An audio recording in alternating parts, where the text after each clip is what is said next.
Distinguished panelists, honored guests, colleagues, ladies and gentlemen, let me begin by apologizing for my physical absence from this important dialogue. I was recently treated for a sudden bacterial and viral infection and remained under medical observation until midweek, which prevented my travel to Abuja yesterday. I therefore address you today from Brussels in Belgium before returning to Nigeria shortly, inshallah. I thank the Trust newspapers for the honor of inviting me to speak at this 23rd Daily Trust Dialogue. The theme, Nigeria's Fourth Republic, what is working and what is not, is timely not because the Republic is young, but because it is old enough to be judged honestly against the expectations that gave it birth. So let me begin by framing the question. Nigeria's Fourth Republic is now in its 27th year. It represents the longest uninterrupted stretch of civilian rule since independence in 1960. That fact alone matters. We have conducted multiple elections, transferred power between parties, sustained constitutional rule, and resisted the return of military governance despite insurgency, economic shocks, recessions, and a global pandemic.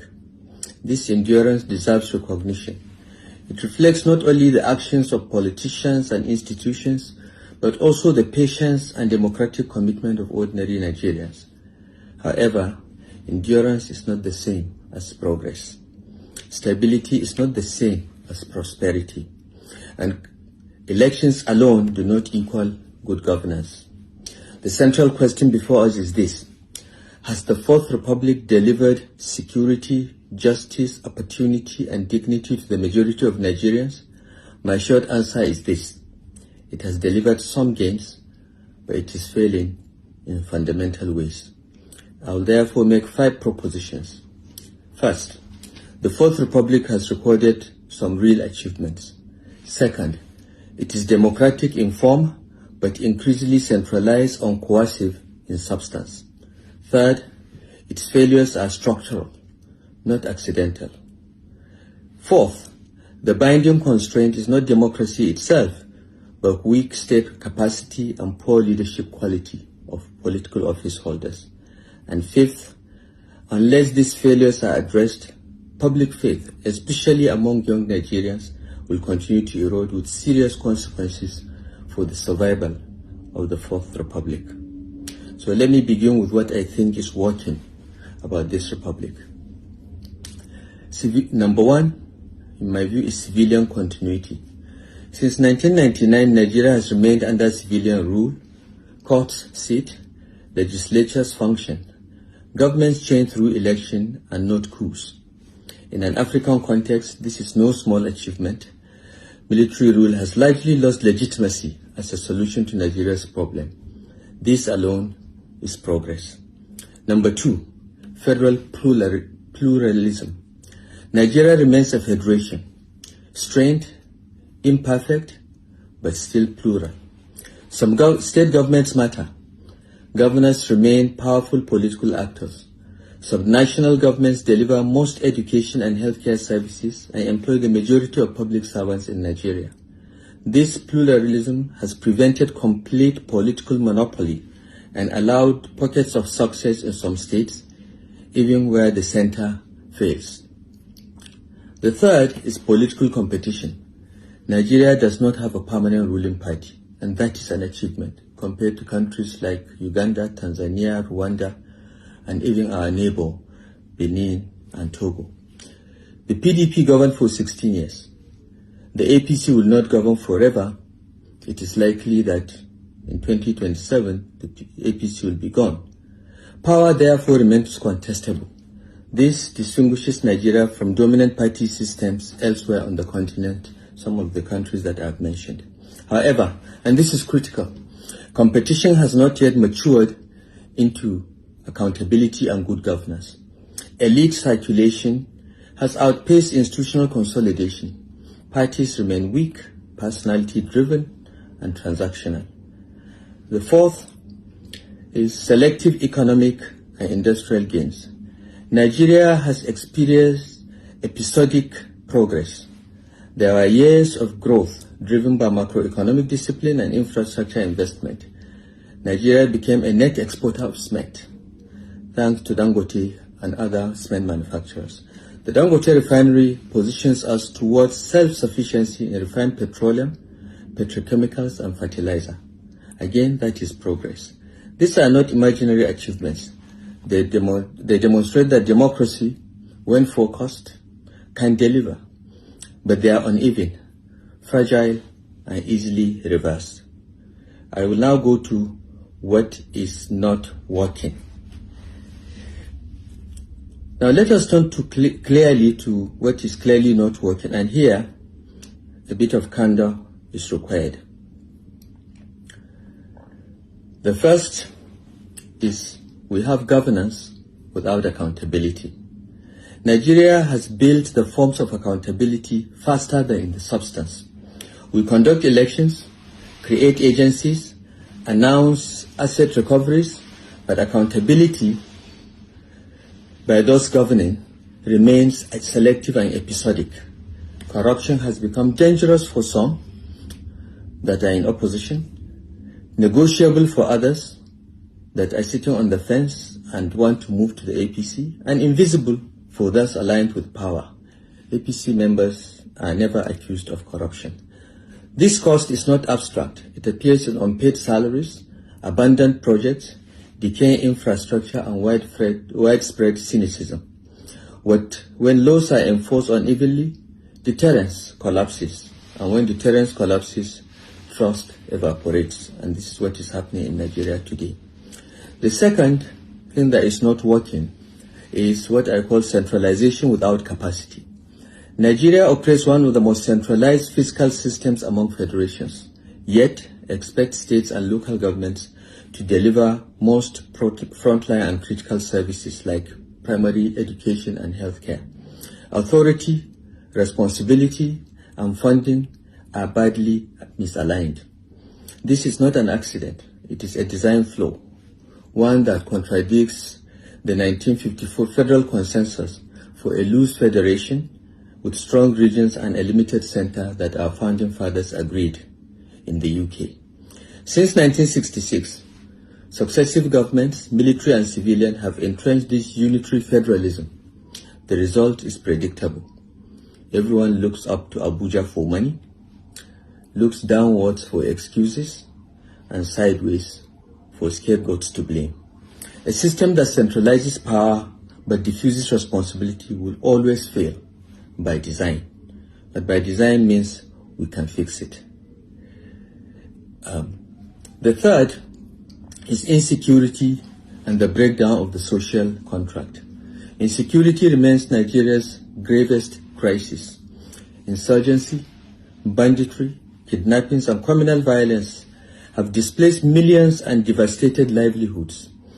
Despite rising security budgets, the state's monopoly of force has weakened. When citizens are compelled to organize their own protection, that is not resilience. It is a vote of no confidence in the Nigerian state.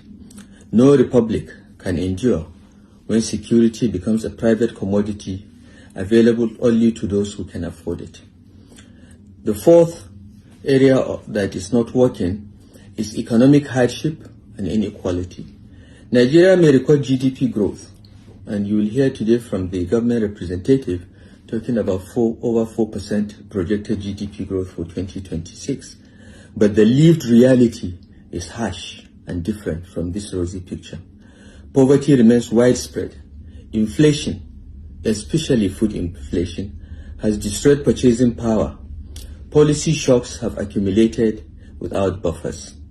What distinguishes Nigeria is not hardship alone, but hardship without accountability, where citizens absorb every shock, while public officials and political office holders live extravagantly and with impunity.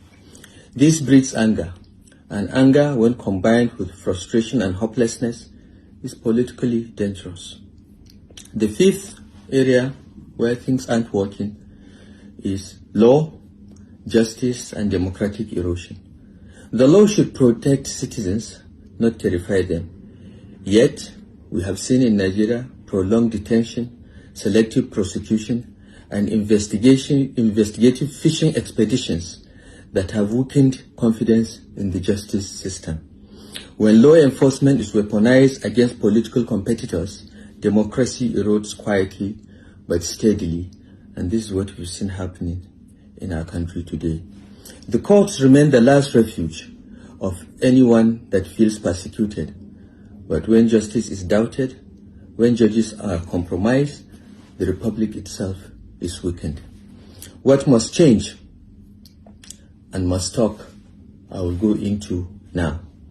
If the Fourth Republic is to move beyond mere survival, it must now be judged by outcomes, not longevity. Nigeria must shift from consumption to production, from centralization of power to true federalism, where devolution of power goes to the states and local governments, and from power without responsibility to authority matched with accountability. Specifically, Nigeria must end borrowing for recurrent expenditure and prioritize food security. We must reform the constitution and allow state and community policing.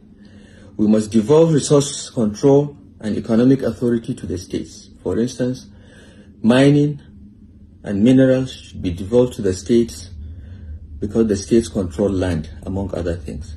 We must also strengthen our institutions through judicial reform and ensure that we have credible elections through an truly independent electoral commission. We must invest seriously in health and education at the lowest levels. And finally, we must restore ethical and competent governance for our politics to have meaning. But reform is not only about what must change, it is also about what must stop. We must stop the weaponization of security agencies, law enforcement, regulatory institutions, and the justice system for regime protection rather than for democratic preservation. Selective enforcement of laws must end. Arrests without evidence must end. Detention before investigation must end. Governing by intimidation rather than institutions must end. So let me conclude, ladies and gentlemen, with this. Nigeria's Fourth Republic has bought us time, but time alone is not legacy. We have the architecture of democracy, but its foundation is cracking under the weight of insecurity, exclusion, and widespread economic hardship. History teaches us a hard lesson that when reform is postponed indefinitely, as we are seeing in Nigeria today, rupture and collapse eventually arrive. The choice before us as politicians is not stability, but reform. It is reform now or instability sooner or later. Nigerians are not lacking intelligence, patriotism, or resilience, so let us not blame Nigerians for the current state of affairs. What Nigerians lack is accountability from those entrusted with power. And as opposition, we are not enemies of the state. We are the conscience of the people. We seek reform, renewal, and a democracy that delivers, not one that survives by coercion and selective persecution. I invite all those who wish Nigeria well to join us in restoring hope, dignity, and progress through reform, through progress, and societal consolidation, not repression, not selective persecution. Thank you very much. God bless the Federal Republic of Nigeria. I hope to take your questions during the question and answer session. In the heart of the city where stories unfold, Gentle Media TV shining bright and bold, bringing news from the corners of the globe, connects us together, no matter the road. Watch us rise, hear the voices roar, unity and diversity, together we